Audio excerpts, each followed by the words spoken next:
Estudando a Mediunidade, de Martins Peralva. Capítulo 15. Desdobramento mediúnico. O capítulo Desdobramento em Serviço esclarece essa singular mediunidade, realmente pouco comum entre nós. As ocorrências relacionadas com o desprendimento do espírito do médium Castro, a começar no recinto dos trabalhos e terminando em esfera espiritual de reajuste, onde Oliveira, recém-desencarnado, refazia as próprias forças, favorecem a compreensão, inclusive de criaturas pouco afeitas a raciocínios mais profundos desse maravilhoso fenômeno.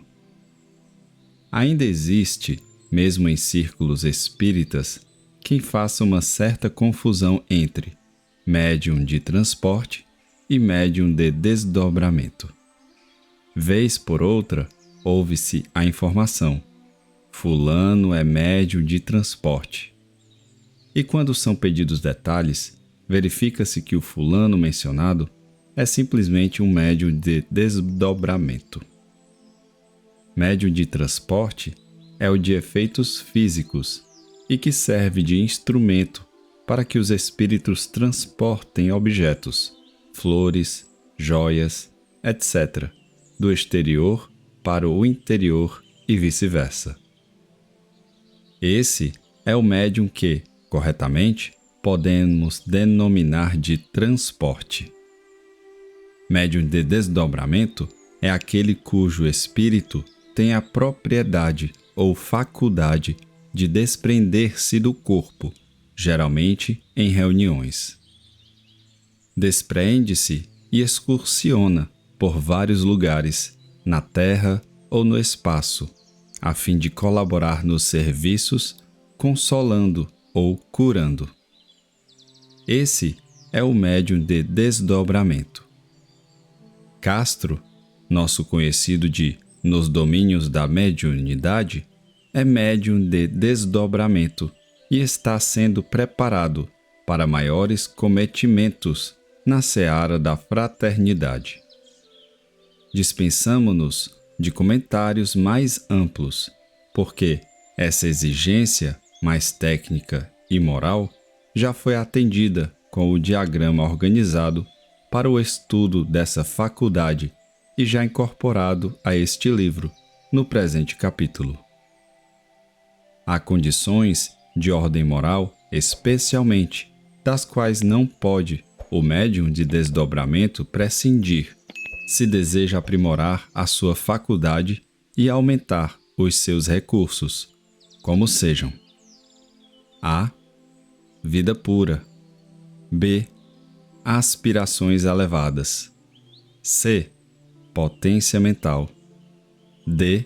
Cultivo da prece. E letra E. Exercício constante.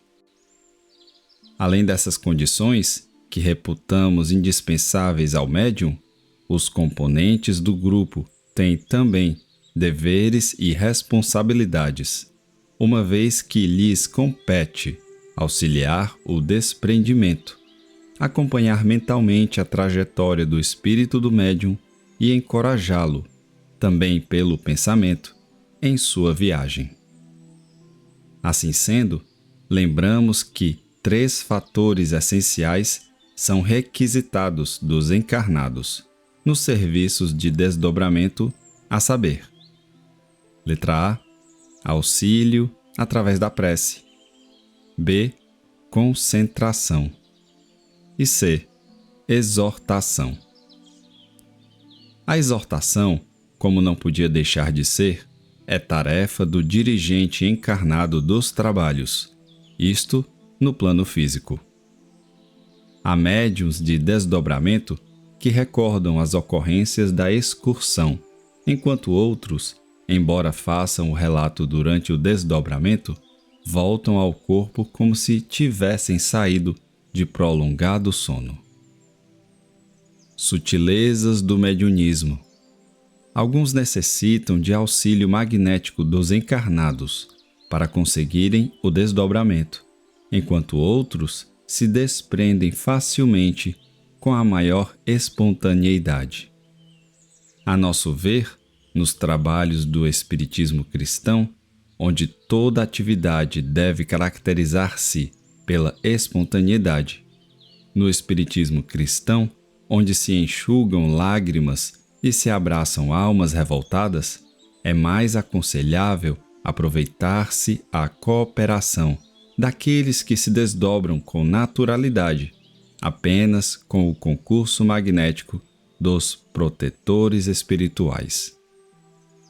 Incipiente ainda nesse gênero de tarefa, Castro contou, em sua excursão astral, com a cooperação de Rodrigo e Sérgio, dois companheiros da espiritualidade, aos quais lhe aplicaram à cabeça um capacete em forma de antolhos, a fim de que a sua atenção não se desviasse, no trajeto, para as peculiaridades do caminho, evitando-se a dispersão dos seus próprios recursos, inclusive para não dificultar o esforço volitivo.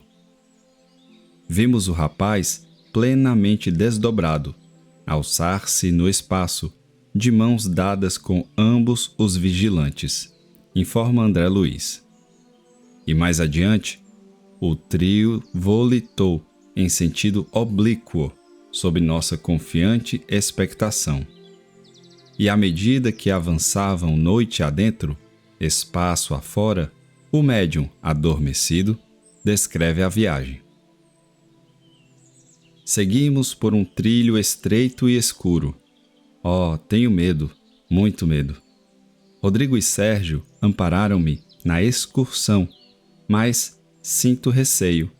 Tenho a ideia de que nos achamos em pleno nevoeiro. A situação é perfeitamente compreensível. O espírito de Castro atravessa zonas próximas à Terra, impregnadas da substância mental, piche aerificado, como costumam definir os amigos espirituais, expelida pelas inteligências encarnadas e a traduzirem os habituais desequilíbrios humanos. Desejos inferiores, caprichos, ódios, ambições, crimes.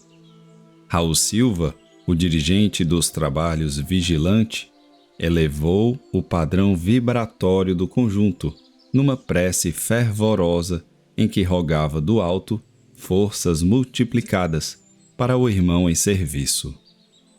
A oração do grupo, informou Aulus, acompanhando-o na excursão e transmitida a ele, de imediato, constituiu-lhe abençoado tônico espiritual.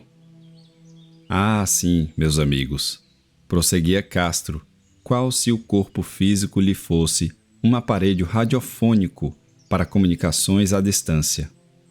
A prece de vocês atua sobre mim, como se fosse um chuveiro de luz. Agradeço-lhes o benefício. Estou reconfortado. Avançarei.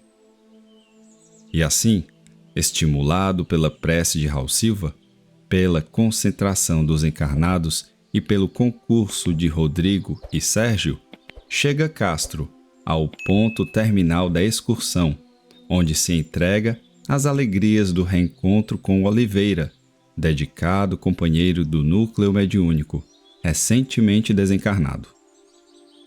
Essa vista possibilita-nos a observação de interessante fenômeno. Oliveira transmite ao grupo, por intermédio de Castro, uma mensagem de reconhecimento e júbilo. Meus amigos, que o Senhor lhes pague. Estou bem, etc, etc. Castro, espírito, recebe e retransmite ao próprio corpo as palavras do amigo desencarnado, e elas ressoam efetivamente junto aos companheiros encarnados. Meus amigos, que o Senhor lhes pague. Estou bem, etc, etc. Esse fato leva-nos a recordar oportunas conclusões doutrinárias no tocante ao mecanismo de certas comunicações de entidades superiores. Suas palavras até chegarem ao cenário terrestre, nos grupos mediúnicos, sofrem uma série de não sabemos quantas retransmissões, à maneira das recomendações de um general que, passando pelos oficiais imediatos, em escala descendente, chegam até ao simples soldado. É a confirmação do princípio doutrinário de que, quanto maior a elevação, maior também a distância do comunicante. Retornando ao corpo, Castro esfrega os olhos como quem desperta de um grande sono. A tarefa da noite estava concluída.